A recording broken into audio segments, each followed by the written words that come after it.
Good evening. మంత్రి people group జిజ్ఞాసలో భాగంగా ఈనాటి నా సందేహం చర్చనీయాంశంగా తీసుకుంటారని భావిస్తున్నాను. అనాది పూర్వకాలం నుండి ఋషులు, మునులు, భాగవతోత్తములు, సుకర్మానుష్ఠానపరులు వానప్రస్థాశ్రమ ధర్మంగా శాంత మనస్కులై తపోవనం లాంటి అరణ్య ప్రాంతాల్లో యజ్ఞయాగాది క్రతువులతో తపస్సు చేసేవారు. ఈ తపోవనాలు, అరణ్యాలు పురాణాల ప్రకారం 9 ఉన్నాయి. దండకారణ్యం, సైంధవారణ్యం, జంబుకారణ్యం, పుష్కరారణ్యం, ఉత్సవారణ్యం, బదరికారణ్యం, జంగలారణ్యం, అడుపుత్తరారణ్యం, నైమిషారణ్యం. అన్నిటికంటే నైమిషారణ్యం ఉత్తమమైనది. దైత్యులు చేసే తపోభంగాల నుండి కాపాడి తపస్సుకు అనువైన ప్రదేశం సూచించమని ఋషులు బ్రహ్మదేవుని ప్రార్థించగా, బ్రహ్మదేవుడు దర్భతో ఒక మనోమయ చక్రం చేసి విసిరివేసి అది పడిన ప్రాంతం తపోభూమిగా నిర్ణయించాడు. ఆ మనోమయ చక్రం పడిన ప్రదేశం స్థలమే గోమతి తీర గోమతి నదీ తీర ప్రాంతం. అదే నైమిషారణ్యం. నిమి అంటే చక్రం, అరణ్యం అంటే అడవి. నైమిషారణ్యం. అక్కడే ఇంకో కథనం ప్రకారం నిమిషుడు అనే మహాముని తపోబలంతో దానవ సంహారం చేశాడు. అందుకే కూడా దాన్ని నైమిషారణ్యం అంటారు. ఇక్కడే ఇంద్రుడు వృత్తాసుర, ధృత్ర రాక్షసుల వధించాడు. ఇక్కడే విష్ణుమూర్తి అసుర సంహారం కూడా చేశాడు. ఇక్కడే అష్టాదశ పురాణ, భాగవతాది పురాణాల శ్రవణం అతి శ్రేష్టంగా భావిస్తారు. సందేహం, ఇంతమంది అసుర సంహారం చేసినా శ్మశాన రణ రుద్రభూమి తపశ్శక్తికి, ఋషుల తపశ్శక్తికి, అలాగే భాగవతాది పురాణ శ్రవణ ప్రదేశంగా తపోవన పవిత్రతను ఎలా సంతరించుకున్నది?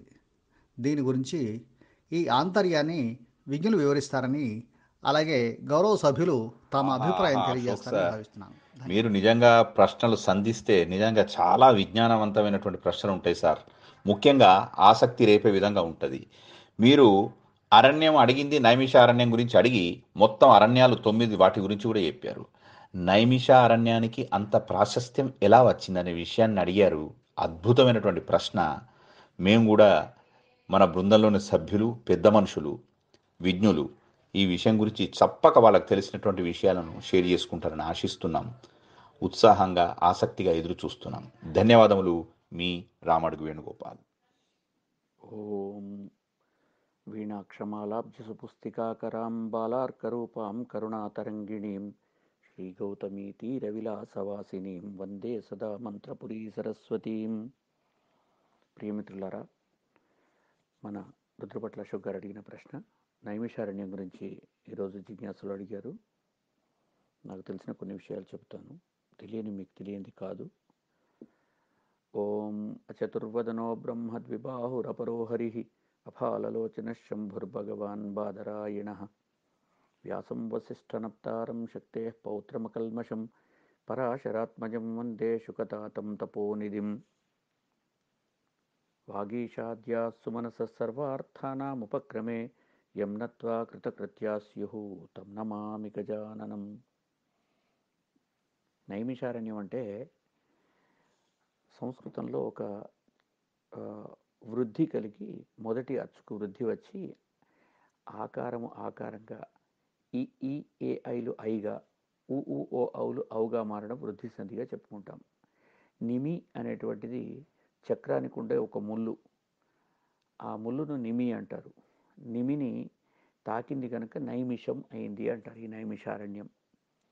అరణ్యం గురించి మనం చెప్పుకోవాలంటే మనకు దశారణ్యాలు మహాభాగవతం ప్రకారంగా కానీ, మన మహాసంకల్పం ప్రకారంగా కానీ దండక, కాయక, చంపక, వింధ్య, ద్రాక్ష, బదరిక, నైమిష, నహుష, గుహదేవ, దండకారణ్యమని దశారణ్యాలు, మహారణ్యాలు. ఇవి మొత్తం 10. ఈ 10 అరణ్యాలు కూడా మన భారతదేశంలో ముఖ్యమైనవే. వాటిల్లో మళ్ళీ అత్యంత ముఖ్యమైనటువంటిది నైమిషారణ్యం. ఎందుకు ఈ నైమిషారణ్యానికి ఇంతటి గొప్పతనం వచ్చింది? ఎందుకు ఎండాకాలం రాగానే అందరూ కూడా బస్సులు వేసుకొని, రైళ్లలోనో, విమానాలలోనూ వెళ్ళి ఆ నైమిషారణ్యంలో కూర్చొని భాగవత కథాశ్రవణం చేస్తారు అని చెప్పి మనందరికీ జిజ్ఞాస కలుగుతూ ఉంటుంది. నైమిషారణ్యం ఎందుకు ఇంత పవిత్రమైంది అంటే అక్కడ అన్ని కాలాల్లో అందరూ ఆ ప్రదేశాన్ని చూచిన వాళ్ళే. అంటే కృతయుగంలో శ్రీమన్నారాయణుడు, అలాగే త్రేతాయుగంలో రఘుపతి రాముడు, ద్వాపరయుగంలో కృష్ణుడు, అలాగే కలియుగంలో ఆ, ఇంకా చాలామంది ఋషులు మునులు అందరూ కూడా సంచరించినటువంటి ప్రాంతం. నిత్యం సన్నిహిత హరిహి, ఎక్కడైతే నిజంగా హరి చాలా సన్నిహితుడుగా ఉంటాడో దాన్ని మధువనం అంటారు. అలాంటిది ఈ నైమిషారణ్యం. అక్కడ భగవంతుడు ఉండడానికి కారణం ఏంటంటే, ఒక కథ ప్రకారంగా పూర్వకాలంలో ఈ ఋషులంతా చేసేటువంటి తపఫలాన్ని కలిపురుషుడు లాక్కుంటున్నాట కలియుగ ఆరంభంలో.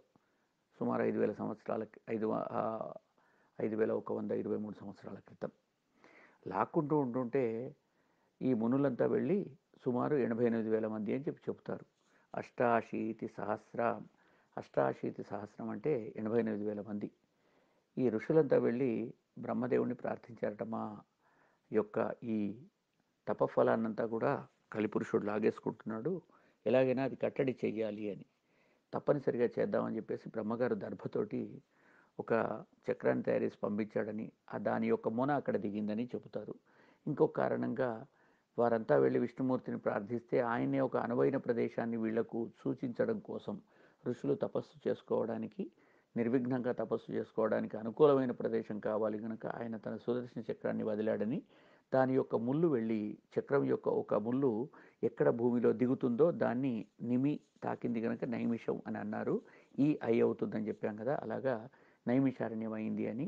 ఈ 10 అరణ్యాలలో అదొక ముఖ్యమైన అరణ్యం, చక్ర స్పర్శ కలిగింది కనుక. ఇక బ్రహ్మదేవుడు రథాన్ని వదిలితే ఆ రథం వెళ్ళి దాని యొక్క చక్రమే అక్కడ తిరిగింది కనుక, అక్కడ చక్రం దిగింది కనుక భూమిలో దాన్ని నైమిషారణ్యం అంటారని ఇంకొక ఐతిహ్యం ఉన్నది. ఎక్కడైతే ఈ చక్రం దిగిందో అక్కడ దాన్ని చక్రతీర్థం అంటారు. అది గోమతి నది ప్రవాహ పరివాహక ప్రాంతంలో ఉంటుంది. ఆ చక్రతీర్థంలో నీరు పైకి పెళ్ళుపుకి వస్తూ ఉంటుంది, అక్కడ వెళ్ళి స్నానం చేస్తారు. మరి ఋషులందరికీ ఉండడానికి అరణ్యం ఎలాగైతే కల్పించాడో అలాగే వాళ్లకు త్రాగడానికి నీరు, మంచి ఫలవంతమైన వృక్షాలతో కూడిన పెద్ద అడవులను భగవంతుడు సృష్టించి వాళ్ళకి ఇచ్చివేశాడు. అప్పుడు ఈ 88,000 మంది ఋషులంతా కూడా కలిబాధ లేకుండా అక్కడ తపస్సు చేసుకుంటే పుణ్యఫలం సంపూర్తిగా వాళ్ళకే దక్కుతుంది అనేటువంటి భగవంతుని యొక్క ఆజ్ఞ ప్రకారంగా అక్కడ తపస్సు చేసుకున్నారు. ఆ పైకి పెళ్ళుకి వచ్చే నీళ్లలో అందరూ వెళ్ళి ఆ చక్రతీర్థంలో అక్కడ స్నానం చేయాలి అని చెప్తారు. అయితే ఇంకొక నియమం ఉందండి. అక్కడికి వెళ్ళినప్పుడు స్నానం చేస్తున్నప్పుడు ఎలాంటి కోరికలు ఉండకూడదు. నిష్కామంతో, ఇప్పుడు రుద్రభట్టాశివుడు చెప్పినట్టుగా నిష్కామంగానే స్నానం చేయాలి. కోరికలతో స్నానం చేస్తే అవి బెడిసి కొడతాయి. చెడు కోరికలు మనసులో పెట్టుకొని కనుక స్నానం చేస్తే ఏ కోరిక అయితే ఇతరులకు జరగాలని మనం కోరేమో అది కోరుకున్న వాడికే తగులుతుంది అని చెప్పి కూడా చెప్తారు.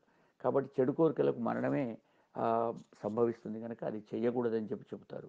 ఇంకా ఒక ఐతిహ్యం ఏంటంటే, ఇక్కడనే అశోక్ గారు ఇప్పుడే చెప్పారు కదా, దధీచి మహర్షి యొక్క వృత్తాంతం అంతా ఇక్కడనే. వృత్రాసుర సంహారం చేయడం కోసం మరి అక్కడ నీళ్లు పెళ్ళికి వస్తాయని చెప్పుకున్నాం కదా చక్రతీర్థంలో. అది రావడానికి కారణం ఏంటంటే, ఈ దధీచి మహర్షి దగ్గరికి వెళ్ళి దేవతలంతా వెళ్ళి, అయ్యా మాకు అనువైనటువంటి ప్రదేశం చూసుకొని మేము తపస్సు చేద్దామంటే ఈ వృత్రాసురుడు మా అందరి తపోభంగం చేస్తూ ఉన్నాడు, వీడి బాధలు భరించలేకుండా ఉన్నాం, వీడిని చంపాలి అంటే ఇంద్రుల వారు ఉండి, సరే బ్రహ్మగారిని అలాగే విష్ణుమూర్తిని అందరినీ అడుగుతూ వెళ్తే విష్ణువు చెప్పాట, అక్కడ ఆ నైమిషారణ్యంలో ఒక ఆయన అగ్నివలే తేజోవంతమైనటువంటి ప్రకాశమానమైన ముఖవర్చస్సుతో కూర్చొని యజ్ఞయాగాది క్రతువులు నిర్వహిస్తూ ఉంటారు దధీచి మహర్షి. వారిని వెళ్ళి మీరు కోరండి. ఈ ఈ వృత్రాసురుడు ఏ మానవ నిర్మిత బాణాలతో చచ్చేవాడు కాదు, కేవలం ఒక తపస్వి యొక్క వీపు ఎముకతో మాత్రమే చస్తాడు, అదొక్కటే అతనికి మరణానికి కారణమవుతుంది, వాడి యొక్క బాధలు తగ్గాలి అంటే మనం ఇది చెయ్యాలి అని చెప్పి చెప్పడం. అప్పుడు ఇంద్రాది దేవతలంతా వెళ్ళి వృత్రాసురుని దధీచి మహర్షిని ప్రార్థించి వృత్రాసుర సంహారం కోసం ఆయన యొక్క వీపు ఎముకను అడగడం. ఆయన తప్పనిసరిగా ఇస్తానని చెప్పి, అయితే ఇచ్చే ముందు ఇంకొక నియమం ఉందండి, మీరందరూ కూడా నేను ఇస్తాను కానీ ఇచ్చే ముందు ఒకసారి నాకు సార్ధ త్రికోటి పుణ్యతీర్థాల్లో స్నానం చేద్దామని ఉంది అన్నమాట. అంటే సార్ధ త్రికోటి 3.5 కోట్ల పుణ్యతీర్థాల్లో స్నానం చేసి మాత్రమే నేను చచ్చిపోతానగానే, అయ్యో ఈయన ఎముక అడిగితే ఈయన ఇలా కండిషన్ పెట్టాడు, మరి ఏం చేద్దామని ఇంద్రుడు చాలా ఎంతో ప్రయాస కోర్చి అన్ని తీర్థాలను అక్కడికి రప్పించి, ఎందుకంటే మరుద్గణాలన్నిట్లకు కూడా ఇంద్రుడే అధిపతి కనుక, ఇంద్రపురోగాహ మరుద్గణ ప్రియంతాం అని మన వాళ్ళు చెప్తారు. ఇంద్రుడు ముందు నడుస్తుంటే మరుద్గణాలన్నీ వెనుక నడుస్తాయి, వర్షపు దేవతలన్నీ కూడా. మరుత్తులు, గాలి దేవతలు, వర్షపు దేవతలు అందరూ కూడా ఆయన వెంట ఉంటారు. కనుక ఇంద్రుడు ఆజ్ఞాపిస్తే దేవతల రాజు గనుక రాంది లేదు. అలా నదులన్నింటినీ ప్రార్థిస్తే అన్ని నదుల యొక్క ఆ, మ్, అన్ని నదుల యొక్క ఆ, సామీప్యాన్ని అక్కడ సాన్నిధ్యాన్ని ప్రార్థిస్తారు. అన్ని నదులు వచ్చి తమ తమ నదీ జలాలను అక్కడ ఒకచోట తెచ్చి ఇస్తాయి. లేకపోతే దధీచి మహర్షి అన్ని నదుల్లో మునగడానికి వెళితే ఆయన వచ్చేసరికి వృత్రాసురుని యొక్క బాధలు పెచ్చుమీరిపోతాయి. అందుకని చెప్పి దధీచి మహర్షి వెళ్ళి అక్కడికి వచ్చినటువంటి నీళ్ళలో స్నానం చేయడం సులభం అని చెప్పి ఇంద్రుల వారు చేసిన ప్రయత్నంతో అన్ని సార్థత్రికోటి పుణ్యతీర్థాలు కూడా అక్కడికి రావడం, ఆ నీరు పైకి పెళ్ళుపుకి రావడం, అందులో వెళ్ళి దధీచి మహర్షి స్నానం చేసి ప్రాయోపవేశం చేసి యోగం ద్వారా తన యొక్క ప్రాణాలను త్యజించడం, ఆయన యొక్క వీపు ఎముకతోటి వజ్రాయుధాన్ని ఘటింపచేసి దాన్ని ఇంద్రుడి చేతిలోకి తీసుకొని అప్పుడు వృత్రాసుర సంహారం చేశాడని, అలాగే పర్వతాలకు రెక్కలు ఉండేవట, ఆ పర్వములన్నిటి కూడా వాటి రెక్కలను, పర్వతాల రెక్కలను కోసేశాట వజ్రాయుధంతో. ఇలాగా వజ్రాయుధం చాలా గొప్పది, మీకు తెలిసిన విషయమే. ఆ దధీచి మహర్షి తపస్సు చేసి తన యొక్క వీపు ఎముకను దేవతల యొక్క పరోపకారార్థమిదం శరీరం అంటూ మనం వింటామే, ఆ మాట అని ఇచ్చినటువంటి ఈ అతని యొక్క వీపు ఎముక ఇచ్చినటువంటి సంఘటన జరిగిన స్థలం, పుణ్యస్థలం ఈ మన నైమిషారణ్య స్థలం. ఇలాగ నైమిషారణ్యానికి సర్వపాపహరమైనటువంటి మంచి స్థలంగా పేరు అలాగా వచ్చింది. ఇంకో విషయం ఏంటంటే పురాణాలన్నిటికీ జన్మస్థానం అదే. మద్వయం భద్వయం చైవ భ్రత్రయం వచతుష్టయం మనం చెప్పుకుంటాం కదా. మత్స్య పురాణం, మార్కండేయ పురాణం, భవిష్య పురాణం, భాగవత పురాణం, బ్రహ్మ పురాణం, బ్రహ్మాండ పురాణం, బ్రహ్మ వైవర్త పురాణం, విష్ణు పురాణం, వాయు పురాణం, వామన పురాణం, వరాహ పురాణం, అగ్ని పురాణం, నారద పురాణం, పద్మ పురాణం, లింగ పురాణం, గరుడ పురాణం, కూర్మ పురాణం, స్కంద పురాణం. ఈ 18 పురాణాలను కూడా వేదవ్యాసుల వారు రాసింది ఇక్కడే అని చెప్పి చెబుతారు. అలాంటి అద్భుతమైన నైమిషారణ్యం ఉన్నటువంటి చోట వ్యాసుల వారికి ఒక పీఠం ఉన్నది, అక్కడ వ్యాసపీఠం ఉన్నది, వ్యాసుల వారి గద్దె అంటారు. దాన్ని కూడా దర్శించుకుంటారు అక్కడికి వెళ్ళిన వాళ్ళు. ఆ నైమిషారణ్యంలో వ్యాసుల వారు తపస్సు చేసి తన యొక్క తపశ్శక్తితోటి ఈ పురాణ రచన చేశాడు అని అంటారు. వ్యాసుల వారంటే మీ అందరికీ తెలిసిన విషయమే. ఒకసారి దేవతలంతా కూడా కలిసి వ్యాసుల వారిని ఒక విష్ణుమూర్తి యొక్క అంశగా చెప్పుకుంటారు. ఎందుకంటే ఆయననే భరద్వాజ మహర్షి వచ్చి బ్రహ్మకల్పం వరకు కూడా నాకు ఆయుష్ ఇవ్వండి, నేను ఈ వేదాలన్నీ చదువుతాను అంటే, పిచ్చివాడా వేదాలు చదవడం నీ నుంచి ఏమవుతుందో చూడు అని చెప్పి చూపించాట. వేదాలన్నీ ఒక పెద్ద బ్రహ్మ రాశిలాగా కనిపించాడు, కుప్పలాగా. బ్రహ్మగారు చూపించేసరికి భారద్వాజ మహర్షి ఉండి, సరే ఏమైనా సరే తపస్సు చేసి తప్పనిసరిగా బ్రహ్మచర్య దీక్షతో వేదాలన్నీ నేరుస్తానని చెప్పి వెళ్ళి 1000 సంవత్సరాలు తపస్సు చేశాట బ్రహ్మ కోసం. తపస్సు చేస్తే బ్రహ్మగారు ఆయనతో అన్నమాట, ఆయువు అడుగు ఇస్తా, కానీ వేదాలు అన్నీ చదివేటంత ఆయువు నీకు ఇవ్వడం దుర్లభం. ఎందుకంటే 3 వేదాలకు 3 పర్వతాల్లాగా కనిపిస్తున్నాయి ఋగ్యజు సామాలు. మధ్యందిన భానుమండలాన్ని తగులుతున్నాయి, సూర్యమండలానికి తాకేంత ఎత్తులో రాశిగా ఉన్నాయి.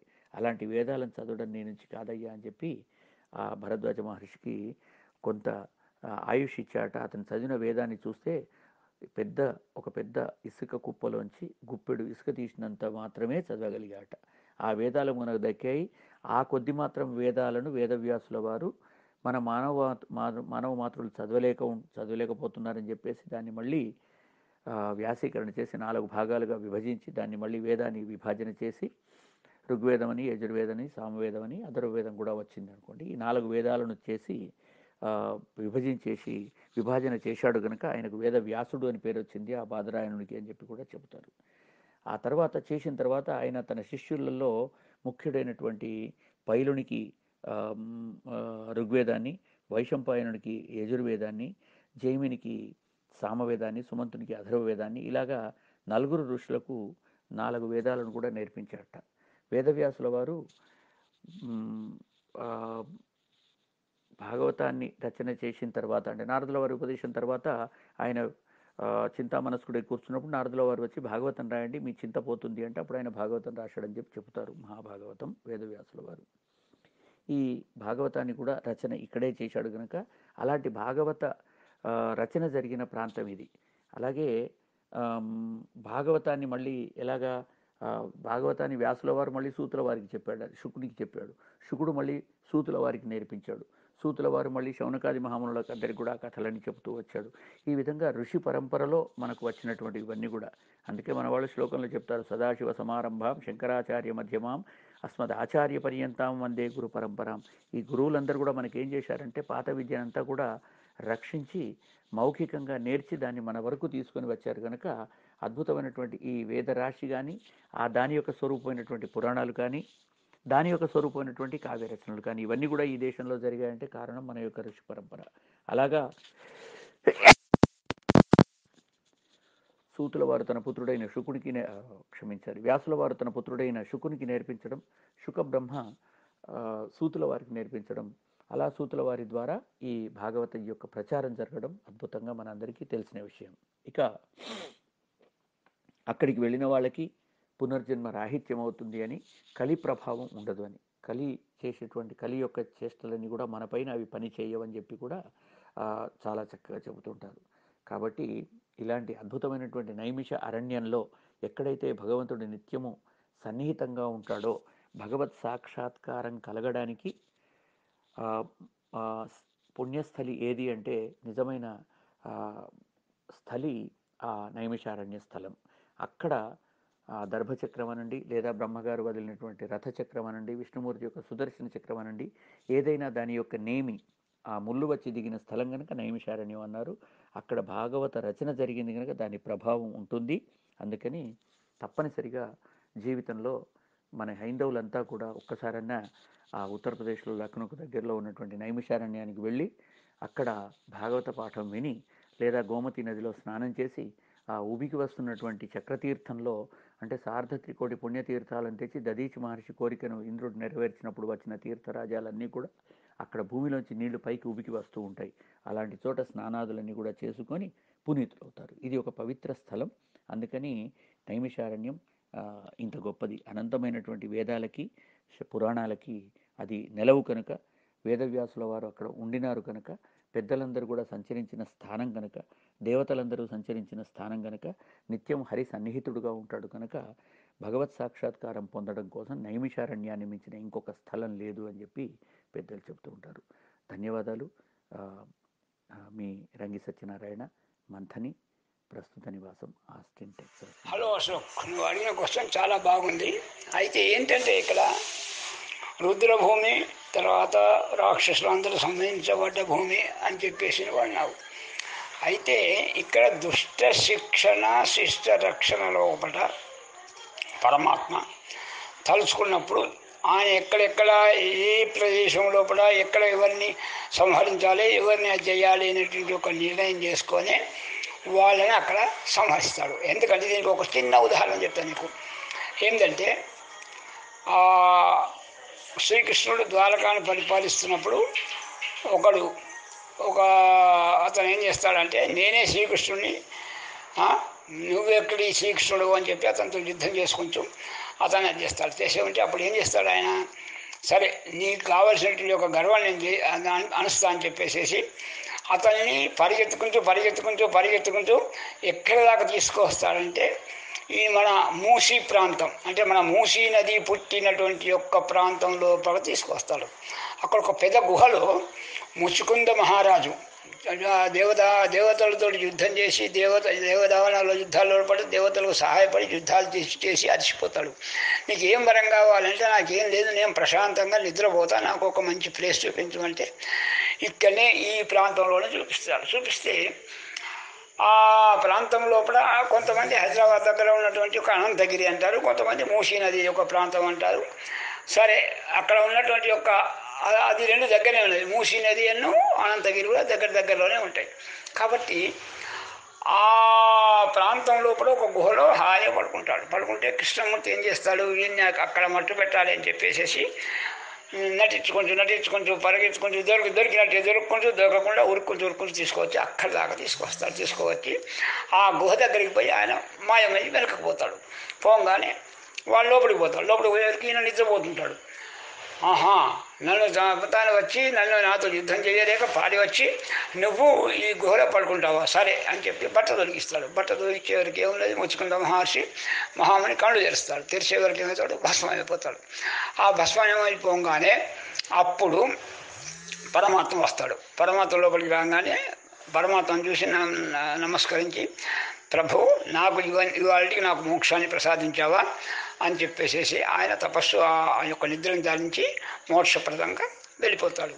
అయితే ఇక్కడ సంహరించిన ప్లేసు లోపల రుద్రభూమి లోపల మళ్ళా సమమైనటువంటి యొక్క అది జరగదు అనేటువంటి విషయం ఏం లేదు. ఎందుకంటే ఎక్కడైతే సంహారం జరుగుతుందో అక్కడనే మళ్ళా దాని శాంతి గురించినటువంటి యొక్క విధానాలన్నీ కూడా జరుగుతూనే ఉంటాయి అక్కడ. కాబట్టి ఇప్పుడు మనం కాశీకి పోయి చూస్తే మనకు తెలుస్తుంది కదా, ఎన్ని రుద్రభూమి, అది మొత్తం పెద్ద రుద్రభూమి, మహాశ్మశానం అంటారు. అక్కడ ఆగకుండా 2 ఘాట్లలో ఎప్పటికీ శవదహనాలు అవుతూనే ఉంటాయి. అయితే అక్కడ శంకరుడే వచ్చి శవం కుడి చెవు లోపల తారకనామం ఉపదేశిస్తాడు. మరి ఎంత విచిత్రం చూడు. తర్వాత అట్లాంటి కాశీ క్షేత్రం లోపల రోజు కూడా పుణ్యమైనటువంటి యొక్క కథలు, సప్తాహాలు, భాగవతాలు, శివపురాణాలు, భగవద్గీతనలు అన్నీ జరుగుతూనే ఉంటాయి. ఎందుకు, ఆ శంకరుడు ఉన్నటువంటి యొక్క ప్లేస్ కాబట్టి. అట్లాగే ఇక్కడ కూడా మన గోమతి నది దగ్గర, అంటే లక్నో నుంచి పోవాలి మనం, సీతారాం నగర్ నుంచి ఇలా పోవాల్సి వస్తుంది అక్కడికి నైమిషారణ్యం పోయి చూసి వచ్చాము. గోమతి నదిలో స్నానం కూడా చేసాము. ఆ చక్రతీర్థం నువ్వు అన్నటువంటి ఒక చక్రతీర్థంలో కూడా గిరగిర ఫోర్స్కు తిరిగాము.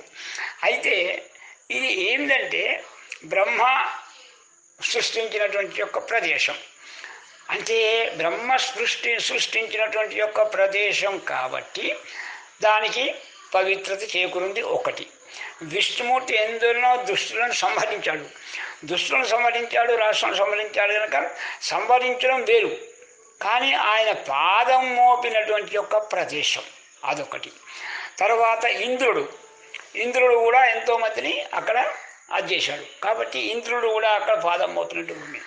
తర్వాత ఈ ఋషులందరూ కూడా అంతా భగవత్ స్వరూపులే. బ్రహ్మ మానసపుత్రులు, తర్వాత కొంతమంది కారణ జన్ములు, ఇట్లా ఎంతోమంది ఋషులందరూ కూడా ఆ కారణ జన్ములైనటువంటి వాళ్ళే. అట్లాంటి వాళ్ళందరూ కూడా అక్కడ వచ్చి ఉండి తపస్సు చేసుకున్నారు. అయితే నువ్వు అన్నటువంటి యొక్క రుద్రభూమి యొక్క పాపం నశించిపోవాలి అంటే అక్కడ పుణ్యకార్యాలు జరగాలి. ఆ పుణ్యకార్యాలు ఏంటివి? భగవన్నామ సంకీర్తన, భగవద్గుని కోసం చేసేటువంటి యొక్క కథలు, భగవంతుని యొక్క కథలు వినటం, తర్వాత జపము, తపము, హోమము. అక్కడ సత్రయాగం అని పెట్టుకుంటారు. సత్రయాగం అంటే ఒక 12 సంవత్సరాలు ఆగకుండా ఎప్పటికీ జరుగుతూనే ఉంటాయి. హోమాలు, తర్వాత పారాయణాలు, ప్రవచనాలు, తర్వాత అందరి కూర్చుని చేసి చర్చించుకుంటాం, ఇవన్నీ జరుగుతుంటాయి. కాబట్టి అక్కడ ఈ అష్టాదశ పురాణకర్త అయినటువంటి యొక్క వ్యాసుని యొక్క శిష్యుడు రోమణ మహర్షి అంటారు, ఆయననే సూతుడు అంటారు. ఆ సూత మహర్షి మొత్తం అన్ని పురాణాలు, ఒక్కటే కాదు 18 పురాణాలు, 18 ఉప పురాణాలు అన్నీ కూడా ఆ యొక్క వాళ్ళకు వినిపించాడు. ఎవరికి? ఋషులకు. అదే కాకుండా ఇంకా భారత భాగవతాది గ్రంథాలను కూడా వినిపించాడు, చరిత్రలు కూడా.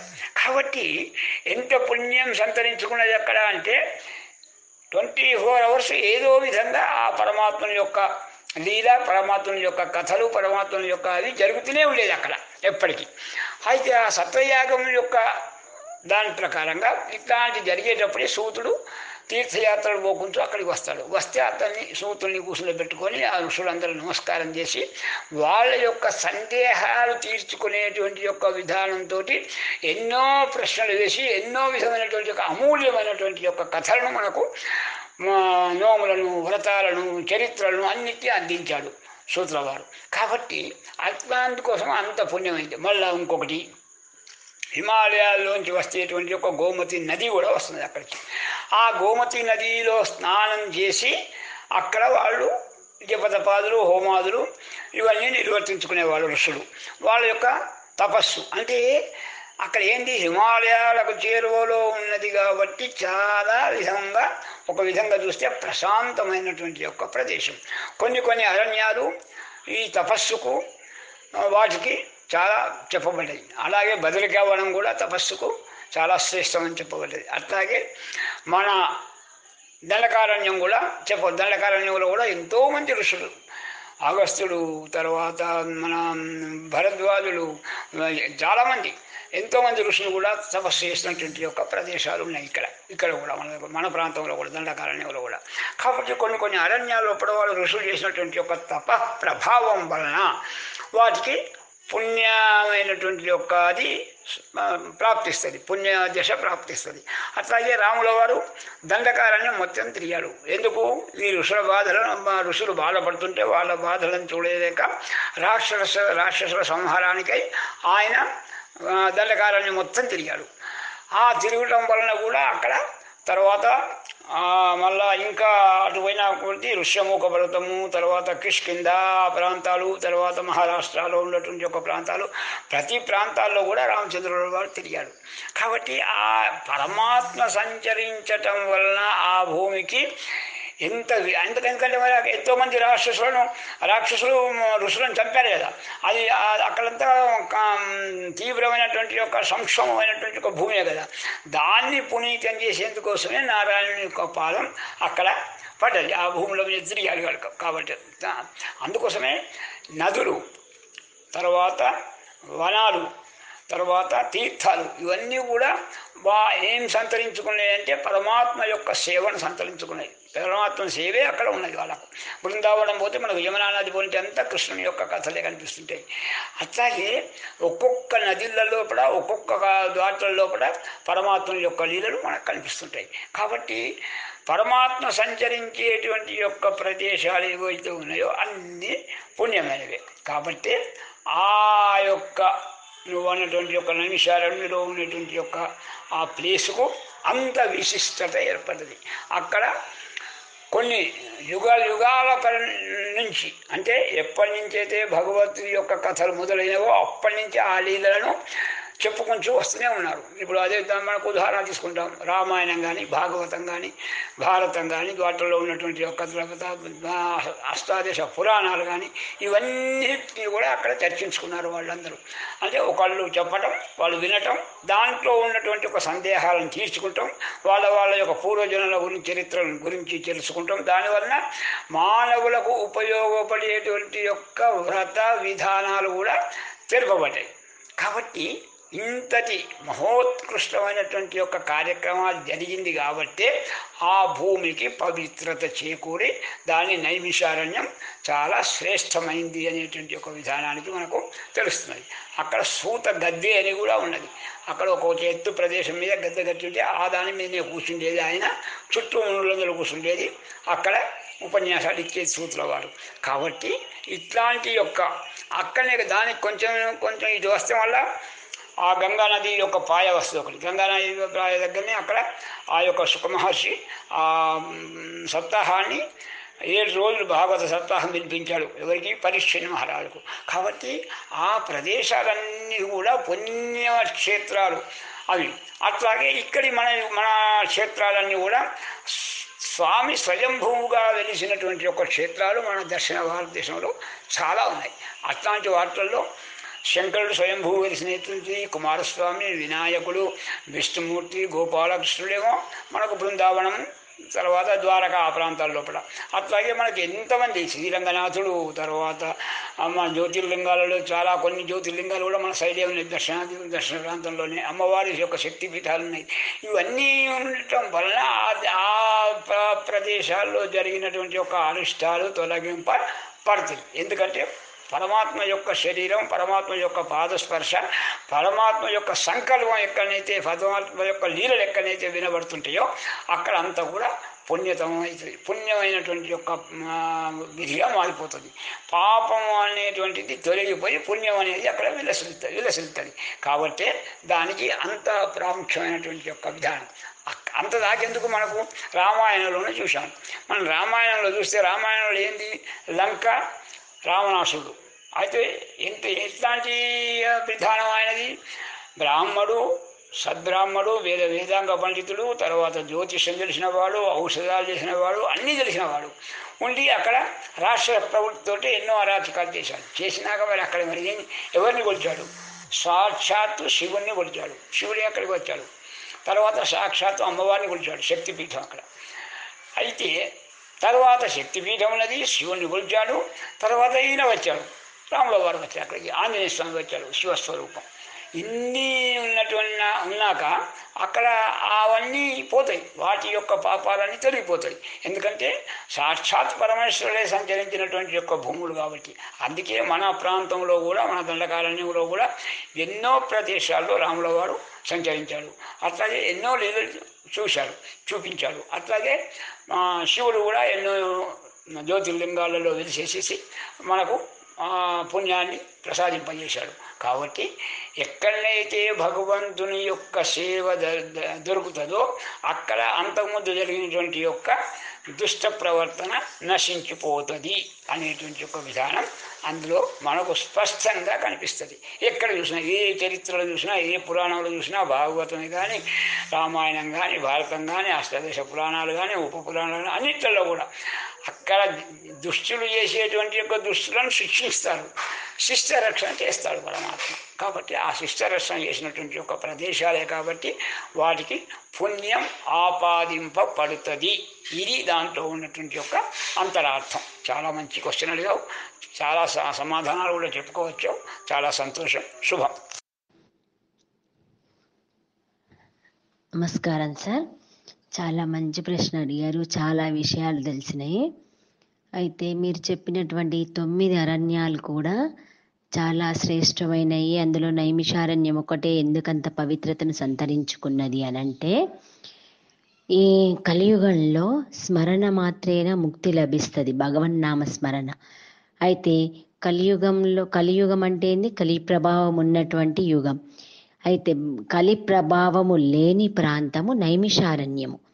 కాబట్టి ఈ భూమండలం మీద కలియుగంలో కలి ప్రభావం లేనటువంటి ప్రాంతం నైమిషారణ్యం. కాబట్టి అక్కడ చేసేటటువంటి యజ్ఞయాగాదులు కానీ, పురాణ శ్రవణాలు కానీ, ఏది చేసినా కూడా తొందరగా ముక్తి లభిస్తుంది అని చెప్పి నమ్మకం. కాబట్టి కలియుగంలో భగవన్నామ స్మరణే కదా ముక్తిదాయకమైనది. కాబట్టి నైమిషారణ్యం అనేది ఎందుకు పవిత్రత సంతరించుకున్నదంటే, కలి ప్రభావం ఉండని ప్రాంతం నైమిషారణ్యం. కాబట్టి నైమిషారణ్యానికి అంత ప్రత్యేకత, పవిత్రత. హలో అశోక్, ఈ అరణ్యాల గురించి, వాటి యొక్క విశిష్టత గురించి అడిగారు. దాంట్లో మళ్ళీ నైమిషారణ్యంనే మెయిన్గా తీసుకున్నారు మీరు. అన్ని అరణ్యాలు కూడా వేటికవే వాటి మనకు పురాణాలలో చెప్పబడ్డాయి. అయితే ముఖ్యంగా నైమిషారణ్యము అది పేరులోకి రావడానికి కారణం ఏంటంటే, మనకు నువ్వు చెప్పినట్టుగానే అన్ని పురాణ ప్రవచనాలన్నీ కూడా వ్యాస మహర్షి అక్కడనే చేశాడు. వ్యాస మహర్షి కాదు, వ్యాస మహర్షి శిష్యుడైనటువంటి సూత మహాముని కూడా అక్కడనే ఈ పురాణాలన్నీ చెప్పాడు. అన్ని అష్టాదశ పురాణాలు కానీ మిగతావన్నీ చెప్పాడు అంటారు. ముఖ్యంగా మనకైతే అందరికీ తెలిసిన విషయం, ప్రతి వాళ్ళ నోళ్ళలో ఆడే మాట, ఏకదా నైమిషారణ్యే ఋషయ శౌనకాదయ అని. అంటే ఆ నైమిషారణ్యంలోనే శౌనకాది మహాములు వాళ్ళందరూ శౌనకుడు మొదలుగా గల మహాములు అని చెప్పాడు. అందుకొరకని చాలామంది మునులు ఉన్నారు కనుక అది. అయితే ప్రత్యక్షంగా గోమతి నది తీరము చాలామంది మన ఈ గ్రూపుల వాళ్ళు కూడా వెళ్ళి ఉంటారు. మేము కూడా వెళ్ళాము. చాలా దర్శనీయ స్థలము. ముఖ్యంగా నువ్వు అన్నట్టు ఈ రాక్షసులను సంహరించడానికి అప్పుడు ఇంద్రునికి వజ్రాయుధాన్ని ఇచ్చిన దధీచి మహర్షి ఆశ్రమం కూడా అక్కడే ఉన్నది. మహర్షులు తమ యొక్క తపోబలాన్ని కూడా మహర్షులు ఎవరిని కూడా చంపినట్టుగా దాఖలా లేవు. వాళ్ళే ఈ దేవతల చేత వాళ్ళ తపశక్తిని ధారపోసి అస్త్రాలు తయారు చేసి దేవతలకు ఇస్తే దేవతలు వాళ్ళను సంహరించారు.